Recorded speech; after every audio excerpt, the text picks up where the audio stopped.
Hello सांग मैंने जय माँ लक्ष्मी गुड मॉर्निंग। तो ये मुझे लक्ष्मी पूजा पूजी पूरा सारी देती आपण मैंने देखिपे बहुत बढ़िया से भी आज मुझे पूजा पूजी कर मत तो बहुत भल लगे। आज पूजा ठीक ठाक सब मु ठीक समय रे भी कर चित्ता पैता भी घर द्वार सबआड़े दिखाई आपण मैंने देखिपे मु भी रोषेईवास सब सारी देती।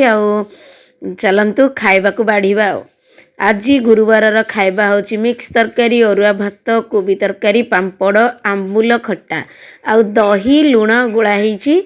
तो आम ये हजबैंड वाइफ दी जन जाक बुढ़ा बुढ़ी खाई बसीचु। तो बुढ़ा बुढ़ी दी जन जाक खाई आज मुझे शोईबी पूरा आराम रे कहीं मुंड बिंधा है पूरा सकाळु एते सारा काम करिकिना। तो सांग मैंने मु शोईली हठात मो नजर पड़ा यही चढ़ईटी। तो कथारे अच्छी भगवान को ना को रूप में आसिकी भोग ग्रहण करती। तो चढ़ई रूप में महालक्ष्मी आसिक भोग ग्रहण करिसेंती। सेति पई मते बहुत खुशी लगला। जय माँ लक्ष्मी रहुची। जय जगन्नाथ।